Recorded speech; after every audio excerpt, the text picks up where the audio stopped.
स्वार्थ के ही सगे हैं, स्वार्थ के ही साथी है। इसलिए हम सत्संग भजन के लिए समय निकाले, गुरु के ज्ञान में अपने मन को लगाए और वही हमारे असली साथी हैं। जब आपका मन दुखी होता है, आपके घर में ग्रंथ है या मोबाइल आज चालू करते हैं, सुबह उठकर ही यूट्यूब में भजन सत्संग प्रवचन आता है, उसको आप चालू करके सुन लीजिए या 2 मिनट समय निकाल करके आप ग्रंथ को खोल करके देख लीजिए। आपका मन अच्छा हो जाएगा, आपका दुख दूर हो जाएगा। और आज हम देखते हैं आदमी दुखी जीवन जी रहे हैं तो उसके पास कुछ नहीं है, रोटी ना हो खाने के लिए तो दुखी है, तो समझ में आता है। पहनने के लिए कपड़े ना हो तो दुखी है, तो समझ में आता है। रहने के लिए छाया ना हो, दुखी है, तो समझ में आता है। लेकिन सब कुछ होते हुए आदमी दुखी क्यों है?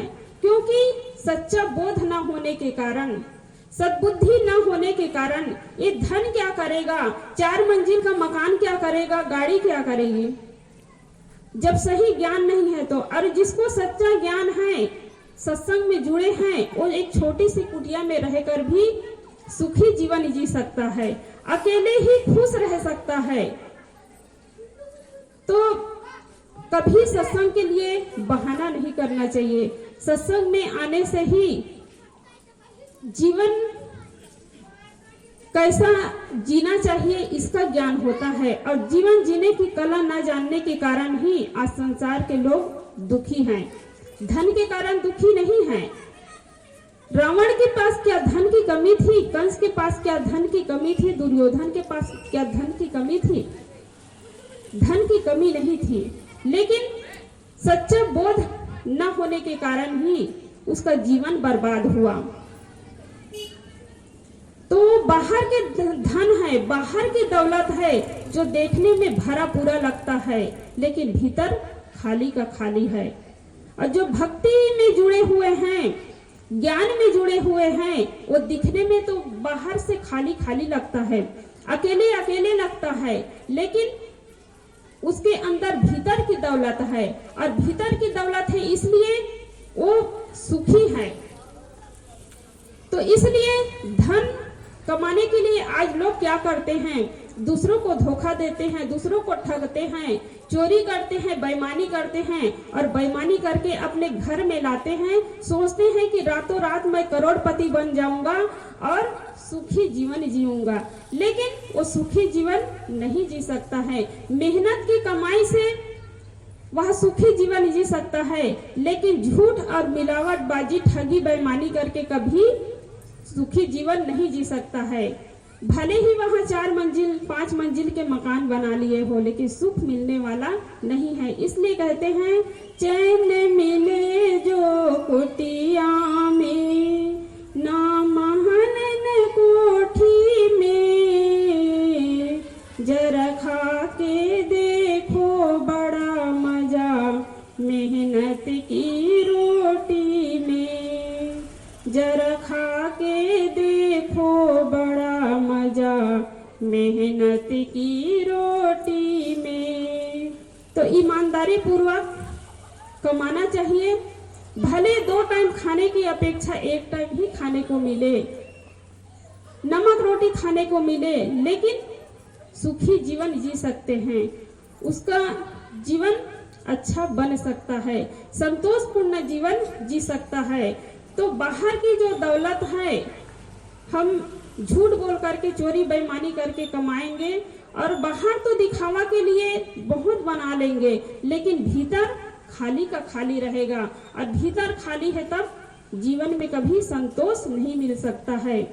तो सत्संग में आने से आपको रुपये, पैसे, धन संपत्ति तो मिलने वाले नहीं हैं। 1 गिलास पानी पूछने वाले भी नहीं मिलेंगे, ऐसा भी हो जाता है। लेकिन सत्संग में आने से जीवन भर जो कमाई करते हैं उससे संतोष नहीं मिलता है, वो संतोष सत्संग में आने से मिलता है। आज लोग काम तो करते हैं, दिन भर मेहनत करते हैं, लेकिन शराब की दुकान में लाइन लगाए हैं, बीड़ी के दुकान में लाइन लगाए हुए हैं। आज धन सबके पास है। आज हम देखते हैं कि 1 रुपये किलो में चावल मिल रहा है, और जब से 1 रुपये चावल मिल रहा है तब से ये और बर्बादी चालू है। सोचते हैं कि दिन भर काम कर रहे हैं तो चलो शराब की दुकान में चले जाते हैं, गलत खान पान में लग गए हैं। 20-25 रुपया किलो में चावल खरीदता तो शायद ये स्थिति भी ना आती।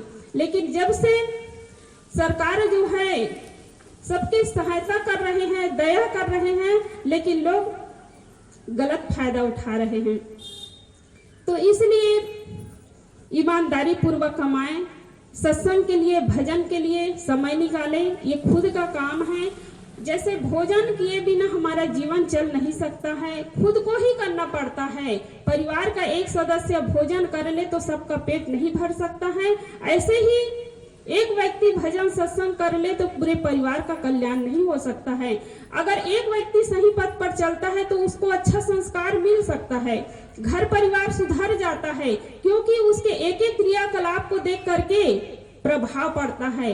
मान लो जाए कोई सत्संगी है, सत्संग में जुड़ा हुआ तो है, लेकिन उसके जीवन में परिवर्तन नहीं आया, उसका जीवन नहीं सुधरा, तो घर परिवार के लोगों को और गलत सीख मिलता है, क्योंकि लोग सोचते हैं इतने दिन से सत्संग में जुड़े हैं, इनका जीवन नहीं बदला, तो हम सत्संग में जाएंगे तो हमें क्या मिलने वाला है? कुछ मिलने वाला नहीं है।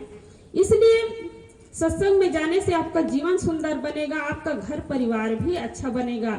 एक बूढ़ा बाबा कहीं पर भी सत्संग होता था तो जाता था, और वो बूढ़ा बाबा सत्संग करते करते बूढ़ा हो गया, जवानी से ही सत्संग कर रहा था।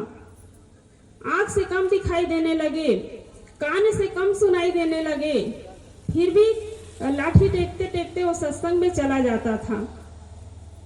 और जब सत्संग करते करते जिसका जीवन बीतता है वो बहाना नहीं करता है, वो शक्ति चले तक सत्संग में जाना चाहते हैं, और शक्ति ना चले तब भी सोचते हैं कि मेरा बेटा ले जाए, मेरे नाती पोता ले जाए सत्संग में तो मैं चला जाऊं।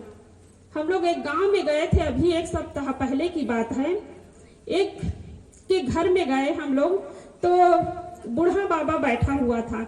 हम लोग जैसे ही उसके दरवाजे के अंदर गए घर में, तो हम लोगों को देख करके आंसू बहाने लगे, खूब दुखी थे कि धन्य है, धन्य हो गया मैं आप लोगों के दर्शन पा करके। यही पास में ही गांव, कुछ गांव के नाम बताए, एक कि निष्ठा साहब जी का कार्यक्रम हो रहा था कुछ दिन पहले, और मेरा मन था सत्संग में जाने के लिए, लेकिन मैं अपने बेटे से कहा सत्संग में मुझे ले जाना, तो अमुक काम है करके बहाना कर दिया। तो दूसरे पड़ोसी के घर के जो उनका बेटा था उसको मैं कहा तो वो सत्संग में ले गया। दिन भर एक दिन रोता रहा, और दूसरा दिन मुझे वो पड़ोसी के बदले वो लड़का ले गया।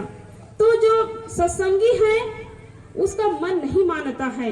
तो इसलिए कभी जब शरीर स्वस्थ है तब कभी बहाना नहीं करना चाहिए। जब आंख से कम दिखाई देने लगे, कान से कम सुनाई देने लगे, पैर लड़खड़ाने लगे, तब पछताने से कुछ नहीं होता है। इसलिए सत्संग भजन के लिए कभी बहाना न